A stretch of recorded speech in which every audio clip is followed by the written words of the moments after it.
Do you get distracted easily? Do you procrastinate? Do you find yourself with a never-ending list of to-dos? Hi everyone, welcome to Beyond Yourself. We'll provide you with 3 effective ways to help you boost your productivity. Before we get into the 3 powerful tools, let us understand why do we get distracted and procrastinate. Let's take a look at what happens in our brain when we are faced with an unpleasant task. The unpleasant task can actually stimulate the insular cortex, which is an area of the brain that is associated with pain. And what happens when our brain receives a negative stimulation? It will look for ways to stop the negative stimulation and switch your attention to something pleasant, like funny animal videos. As a result, your brain will experience a temporary happiness. However, research has discovered that the discomfort disappears not long after you start the task. To give you an example, think about the times you didn't want to exercise, but you know you should. When you actually started to exercise, you probably thought, that wasn't so bad. Good news is, we can prime our brain before we embark on a perceived unpleasant task. One way is to have a little fun with the task.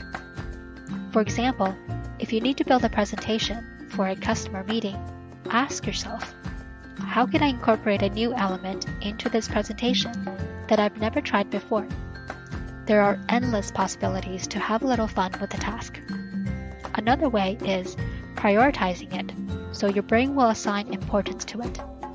Like when you have a major project to do within a certain timeline and the stakes are high, you'll bunker down and get it done even if there are elements in it that you don't like. With any task that you're having trouble getting started, try one of these methods. The Pareto principle, or the 80-20 rule. It was named after Wilfredo Pareto. Pareto took on many roles such as an engineer, economist, and political scientist. In the 1890s, he noticed that 80% of the wealth of Italy was controlled by 20% of the population. He discovered that virtually all economic activity was subject to this natural divide between the vital few, or the top 20%, and the trivial many, or the bottom 80%. We can take Pareto's 80-20 rule and apply it to almost any situation. Let's take a look at how you can apply it to your productivity. First, list out your tasks for the day or week. Then, ask yourself the following. What 20% of tasks are occupying 80% of my time? How important are they, and what are the results they drive? What 20% of tasks will generate 80% of the impact or results I need? Think of it as having an empty jar. If you fill it with sand and small pebbles, you will not have any room for the bigger rocks. The big rocks represent important things that have the most impact. The sand and pebbles represent the little things that doesn't give the most impact, but seem to take up a lot of your time. If you fill the jar with big rocks first, followed by the small pebbles, and then the sand, you'll be able to get the most out of the space in the jar.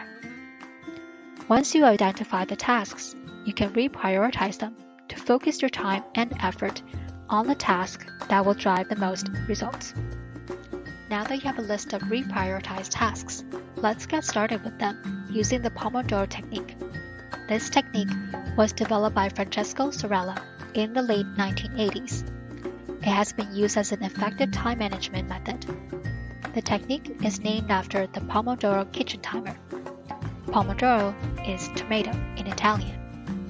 It is a simple process. Once you have identified your pre-prioritized tasks, set a timer for 25 minutes. You can set for longer depending on the task at hand. Then, work on the task uninterrupted for the duration of the timer. The key is uninterrupted, so remove any potential distractions. For example, if your phone is a distraction, put it on airplane mode, or better yet, store it far from reach. The farther, the better. If you find your distractions come from email notifications or colleagues messaging you, set your status to Do Not Disturb. If it's your kids, try providing them with an activity that can keep them busy for the duration. Maybe a puzzle. Whatever the distraction is, the more you can minimize them, the more likely you'll be able to focus on the task for 25 minutes. Once the timer stops, take a 5-minute break to do something other than the task at hand. Maybe it's stretching, sing a song, play a game, or watch a short video. If you completed a task, check it off your list. This provides a little intrinsic satisfaction. Repeat for 4 pomodoros, and after the 4th, you can take a longer break and give yourself a little reward.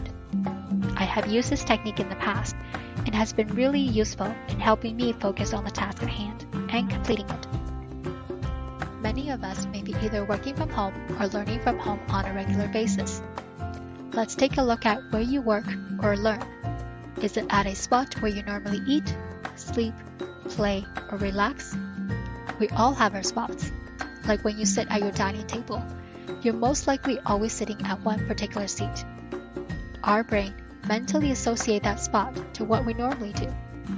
So if you're trying to work while sitting at a spot you're normally relaxing in, you may find it harder to focus. When I initially worked at home, I was in my bedroom and sat at a place where I would listen to music and watch drama shows. I must say I found it very easy to get distracted. One day, I decided to shift my work location to another room and designated it as my spot for work. I saw a difference in my ability to focus and put away distractions. Now, if you have limited space and may not have another room to go to, try sitting at the same spot but at a different angle and prime your brain to designate that angle to be for work or studying. You'll have to be mindful and not use that particular angle for anything else. Now you have 3 very powerful tools to boost your productivity.